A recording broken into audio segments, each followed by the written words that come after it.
సంగతులారా సంగములారా సరిగా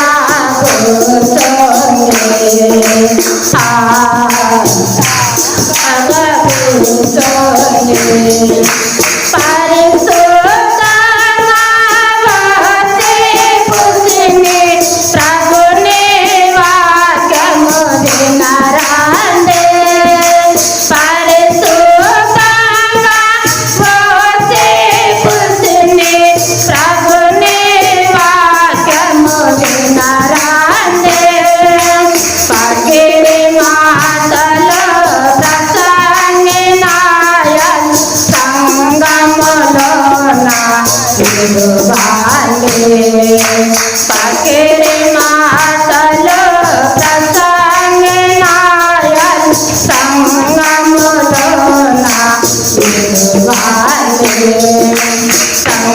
సంగతులారా సంగములారా సరిగా కూర్చోండి సాసగా కూర్చోండి సంగతులారా సంగములారా సరిగా కూర్చోండి సాసగా కూర్చోండి.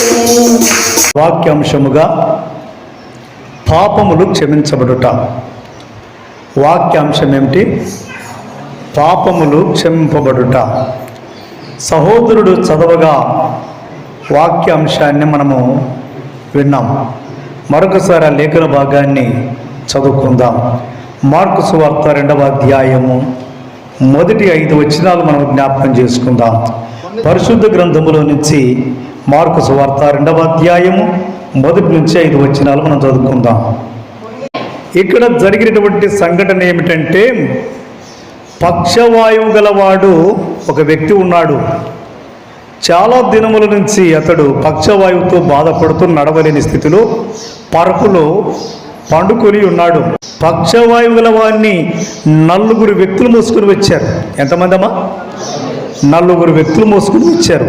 4 వ్యక్తులు మోసుకొని వస్తే అక్కడ అప్పటికి జన సమూహం అంతా కూడా ఆ ఇంటిని ఏం చేసిందట?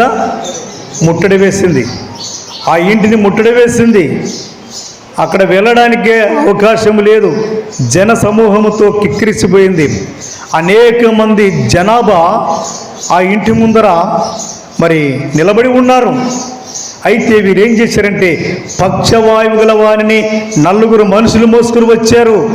యేసు ప్రభువారి దగ్గరకు వెళ్ళే ప్రయత్నం చేశారు, కానీ అక్కడ ఎక్కడ కూడా సందు దొరకలేదు. వెళ్ళడానికి మార్గము దొరకలేదు.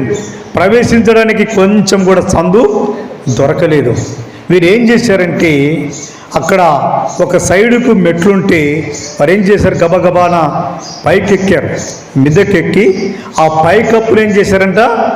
విప్పేశారంట. పైకప్పును విప్పేసి వారు ఏం చేశారంట? పరుపుతో సహా ఆ వ్యక్తిని యేసు ప్రభువారు ఉన్న చోటికి దింపారు. దింపగానే యేసు ప్రభువారు మాట్లాడిన మాట ఏమిటి తెలుసా? యేసు ప్రభువారు మాట్లాడిన మాట ఏమిటి తెలుసా? 5వ వచనములు అంటాడు కదా. 5వ వచనములు ఏమంటాడు? యేసు వారి విశ్వాసమును చూసి, కుమారుడా నీ పాపములు క్షమించబడి ఉన్నవని పక్షవాయువు గల వానితో చెప్పెను. ఇక్కడ ఏం చెప్పాడంట? కుమారుడా నీ పాపములు క్షమించబడి ఉన్నవని యేసు ప్రభువారు ఎవరితో చెప్పాడంటే, పక్షవాయువు గల వానితో చెప్పాడట. ఎంత అద్భుతం అండి కదా! ఎంత అద్భుతం చెప్పండి. దేవుడు అద్భుతం మాత్రమే కాదు, ఆయన అధికారం కలిగినటువంటిది దేవుడు. ఆయన ఏదైనా మాట చెబితే అది ఖచ్చితంగా జరుగుతాయి. క్షమించబడుతుందంటే క్షమించబడుతుంది అంతే కదా. శిలువ మీద దొంగ బాప్తిసము లేదు, పాప క్షమాపణ లేదు. కానీ ఒక్కసారిగా పశ్చాత్తాపముతో దేవుని అడిగాడట. ఏమడిగాడు? తండ్రి నీ రాజ్యం వచ్చినప్పుడు నన్ను జ్ఞాపకం చేసుకున్నాడు. నీ రాజ్యం నన్ను జ్ఞాపకం చేసుకున్నాడు అనగానే యేసు ప్రభువారు చెప్పిన మాట ఏమిటి? నేడు నీవు నాతో కూడా పరదేశులో ఉందో గట్టిగా చప్పట్లు కొడుతూ దేవుని మహిమపడతాం. దొంగకు మరి బాప్తిసము లేదు కదా, పరదేశికి ఎలా వెళ్ళాడు చెప్పండి? ఎన్నో ప్రశ్నలు లోకంలో చుట్టుముడుతున్నాయి. అంటే అక్కడ అధికారము కలిగినటువంటి దేవుడే ఆ దొంగ పక్షముగా అక్కడ ఉన్నాడు. వాని పాపములు క్షమించడానికి ఎవరికి అధికారం ఉందట? యేసు ప్రభువు వారికి అధికారం ఉంది. అధికారం ఉంది కాబట్టి ఒక అధికారి ఆయన ఏమైనా చేయగలడు కదా. ఒక కలెక్టర్ మన ఊరికి వచ్చాడు అనుకోండి కదా, కలెక్టర్ మన ఊరికి వస్తే ఆయన ఏమైనా చేసే అధికారము ఆయనకు ఉంది, జిల్లా అధికారి.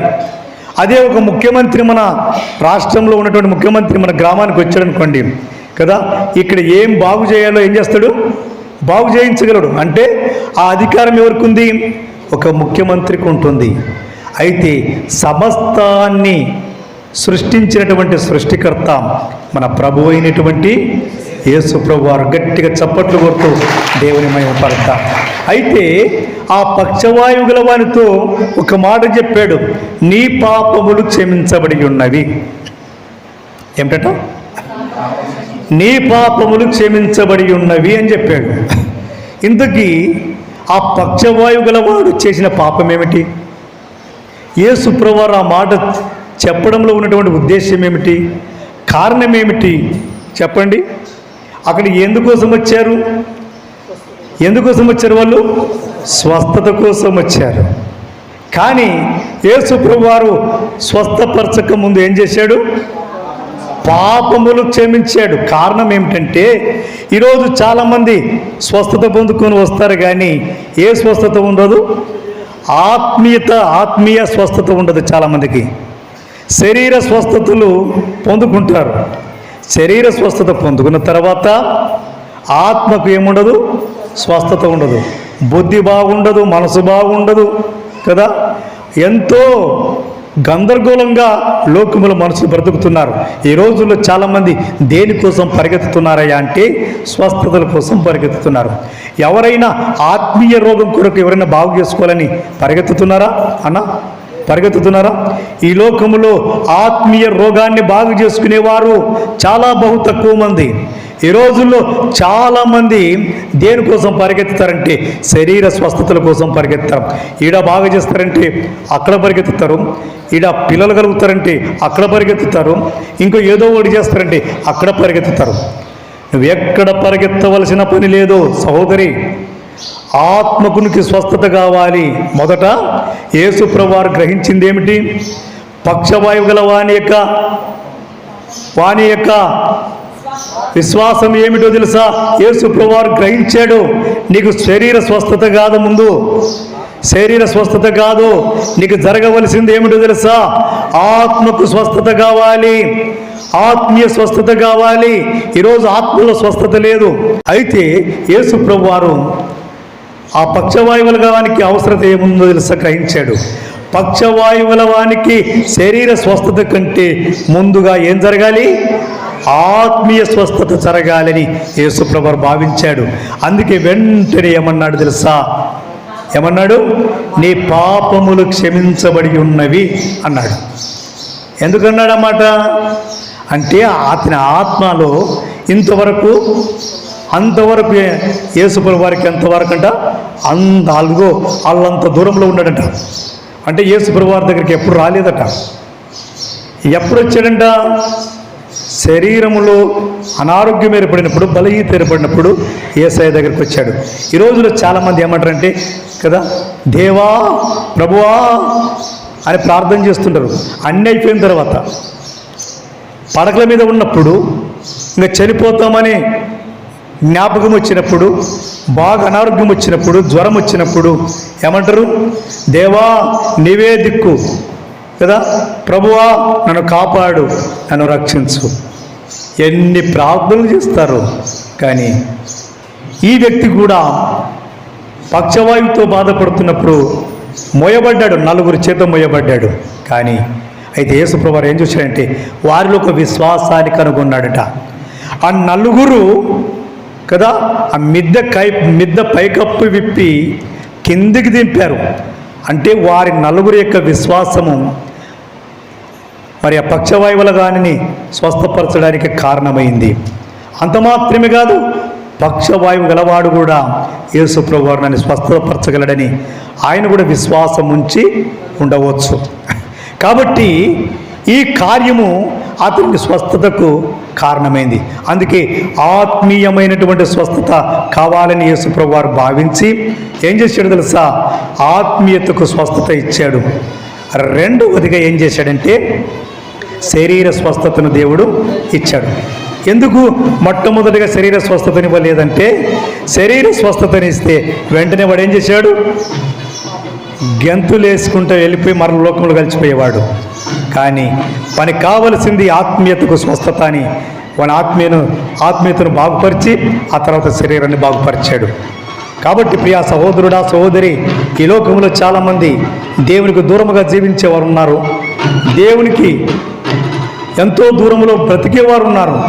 దేవుని మందిరం పక్కలే ఉండి కూడా, ఇండ్లు పక్కలే ఉండి కూడా, దేవుని మందిరం చుట్టూ ఉండి కూడా దేవుని మందిరానికి రాని వారు లోకములో బహుమంది ఉన్నారు. అందుకే అలాంటి జీవితాలు మనకొద్దని దేవుడు ఈ పక్షవాయువుల వానితో కొన్ని మాటలు మనకు జ్ఞాపకం చేస్తున్నాడు. అందుకే అక్కడ వాడు ఏం చేశాడంట? పక్షవాయువుల వాడు బాగు పొందుకొని వాడు వెళ్ళిన తర్వాత జరిగినటువంటి సంఘటనల గురించి జ్ఞాపకం చేస్తున్నాడు. అయితే పాపములు క్షమించుట భూమి మీద మనుష్య కుమారునికి అధికారము కలదని మీరు తెలుసుకున్నాడని వారితో చెప్పెను. గట్టిగా చప్పట్లు కొడుతూ దేవుని మహిమపడదాం. ఈ భూమి మీద ఎవరికి అధికారం ఉందంట?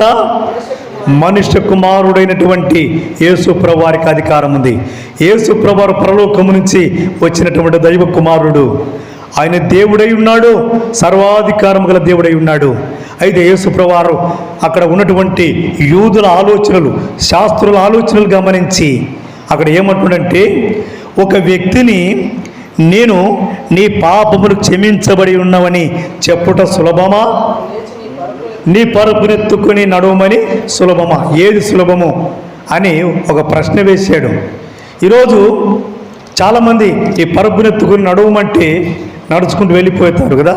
10 మంది కుష్ఠరోగుల్లో ఎంతమంది స్వస్థత పొందుకున్నారు? 10 మంది కుష్ఠరోగులు యేసుప్రభు దగ్గరికి వచ్చి, యేసుప్రభు నన్ను స్వస్థపరచని 10 మంది వేడుకున్నారు. అయితే మీరు వెళ్ళి మీరు యాజకుని కనపరుచుకునుడి, యాజకునికి కనపరుచుకునుడని చెప్పి ఏం చేశాడంట? కనపరుచుకుని చెప్పి వారిని పంపివేశాడు. వారు వెళుతూ ఉంటే మార్గంలో ఏం జరిగిందంటే, వెళుతూ ఉంటే వారు స్వస్థత పొందుకున్నారు. కానీ అందులో ఒక్కడు మాత్రమే కృతజ్ఞత చెప్పాడు. ఒక్కడు మాత్రమే వచ్చి కృతజ్ఞత చెప్పాడు. మరి 9 మంది ఏమైపోయారు? స్వస్థత పొందుకున్నారు, కానీ 9 మంది ఏమైపోయారట? లోకములు కలిసిపోయారు. ఒక్కడు మాత్రమే తిరిగి వచ్చి, ప్రభువా నువ్వు నన్ను స్వస్థపరిచావు, అందరం బట్టి నీకు కృతజ్ఞత అని చెప్పాడు. అందుకే కృతజ్ఞత భావాన్ని మనం కలిగి ఉండాలి. కృతజ్ఞత లేకపోతే లాభం లేదు. అందుకే పాపములు క్షమించబడి ఉన్నవన్నీ చెప్పుట సులభమా, పరుపు ఎత్తుకున్నాడు అని చెప్పుట సులభమా? ఏది ఆలోచన చేయండి అంటే కదా. అందుకే పాపములు క్షమించబడుట అది మనిషి కుమారునికి సాధ్యం. ఎందుకంటే చాలామంది ఏమనుకుంటారంటే శరీర స్వస్థతలు పొందుకుంటారు కదా. శరీర స్వస్థతలు పొందుకున్న తర్వాత లోకంలో కలిసిపోయి మర్చిపోతారు. కానీ పాపములు క్షమించే అధికారం ఎవరికి ఉందని గమనించాలి. యేసు ప్రభువారు ఆ పక్షవాయువుల వారిని నువ్వు బాగైనావు, నీ పరుపునెత్తుకు నడుమంటూ వాడు వెళ్ళిపోయేవాడు. కానీ యేసు ప్రభువారిని ఎవరు గుర్తించేవారు కాదు. కానీ అక్కడ ఏం జరిగిందంటే ఆయన శరీరమును స్వస్థపరచగలడు, ఆత్మీయ రోగాన్ని కూడా బాగు చేయగలడని వారు తెలుసుకోవాలి. కాబట్టి ఆయన గొప్ప కార్యాన్ని జరిగించాడు. గట్టిగా చప్పట్లు కొడుతూ దేవుని మహిమపడతాం. చాలామంది ఏం చేస్తారంటే ఇప్పుడు శరీర స్వస్థతల కోసం వస్తారు. మనకు ఒక ముళ్ళు ఇరిగింది, ముళ్ళు తీయకుండగా దానికి పైన ఆయింట్మెంట్ పోస్తే లోపల ఏమవుతుంది? ఆ ముళ్ళు లోపల చీముగా మారి సెప్టిక్ అయ్యి అది లోపల ఉండిపోతుంది. కానీ ఆ ముళ్ళును ఎప్పుడైతే తొలగిస్తామో ఆ ముళ్ళుతో పాటు ఏమొస్తుంది బయటికి? చెడుగు చీము అంతా బయటికి వస్తుంది. అలాగే యేసుప్రభువు వారు చేసిన గొప్ప కార్యం ఏమిటో తెలుసా? శరీర స్వస్థత కంటే ముందు ఏం చేశాడు? వాని పాపములు క్షమించబడాలి, వాని పాపం నుంచి వాడు వైదొలగాలి, పాపం నుంచి మరలాలి. అప్పుడే వాని జీవితము బాగుపడుతుందని గ్రహించి యేసుప్రభువు వారు ఫస్ట్ వాని పాపములు క్షమించాడు, ఆ తర్వాత శరీరాన్ని బాగు చేశాడు. అందుకే వారి విశ్వాసాన్ని దేవుడు కనుగొన్నాడు. అందుకే శరీరంలో గుచ్చబడినటువంటి ఆ ముళ్ళు కూడా తీసివేయబడకపోతే శరీరం సెప్టిక్ పాడైపోతుంది. అందుకే మన జీవితంలో ఉన్నటువంటి పాపం ఏదైతే ఉందో ఆ పాపాన్ని తీసివేయకుండా ఎవరం కూడా పరిశుద్ధులము కాలేము. అందుకే పాపము తీసివేయబడాలి. ప్రతి మనుషులకి కూర్చున్న ప్రతి ఒక్కరిలో ఏముంది? ఏదో ఒక పాపం ఉంది, ఏదో అలవాట్లు ఉన్నాయి, ఏదో పాప జారత్వాలు ఉన్నాయి, అపవిత్రత ఉంది, కామకత్వాలు ఉన్నాయి. ఆ పాపం అనేటువంటిది తీసివేయబడాలి. తీసివేయబడిన తర్వాతనే పాపములు క్షమించబడతాయి. అందుకే పక్షవాయువుల వానిలో ఏదో పాపం ఉంది అని యేసుప్రభువు వారు గమనించి ఆ పాపములు క్షమించి తర్వాత రోగాన్ని బాగు చేశాడు. కాబట్టి ఈ మధ్యాహ్న కాల సమయంలో, ఈ ఉదయకాల సమయంలో ప్రియ సహోదరి, మన పాపములు కూడా దేవుడు క్షమిస్తాడు. అయితే మన పశ్చాత్తాపంతో విశ్వాసముతో దేవుని దగ్గరికి వస్తే మన పాపములు దేవుడు క్షమించి మన ఆత్మకు స్వస్థత ఇస్తాడు, శరీరానికి కూడా స్వస్థతనిచ్చాడు. అంటే యేసుప్రభువు వారు ఎవరంట? అధికారము కలిగినటువంటి దేవుడు. అధికారము కలిగినటువంటి దేవుడు కాబట్టి గొప్ప కార్యములు చేయగలడు. అందుకే పరలోకము నుంచి భూలోకానికి దిగి వచ్చాడు కదా, మనందరి కొరకు ప్రాణత్యాగం చేశాడు. కలవరి శిలువలో 2 చేతులు జాపాడు, కాలులో మేకలు గుచ్చబడ్డాడు, తల మీద ముళ్ళ కిరీటం పెట్టబడింది, ప్రక్కలో బల్లెపూట పొడవబడింది. నా పాపముల కొరకు చనిపోయాడు, సమాధి చేయబడ్డాడు, 3వ దినమున మృత్యుంజడి తిరిగి లేచాడు. కాబట్టి యేసుప్రభువు వారిని నమ్మండి, నిత్య జీవానికి వారసులు కండి, ఆయన యందు విశ్వాసం ఉంచండి. మరి పక్షవాయువుల వారిని యేసుప్రభువు వారు ఏ విధంగా క్షమించాడు, అతని పాపములు క్షమించబడేమో కాకుండా శరీరాన్ని కూడా దేవుడు స్వస్థతనిచ్చాడు, అతని జీవితం బాగుపడింది. మనకు కూడా ఆత్మీయ స్వస్థత కావాలి. పాపాలు క్షమించబడాలంటే ఆత్మీయ స్వస్థత కావాలి. దేవుడి మాటలను దీవించి ఆశీర్వదించి బలపరచునుగాక. ఆమేన్. తలలోంచుదాం, కన్ను మూసుకుందాం.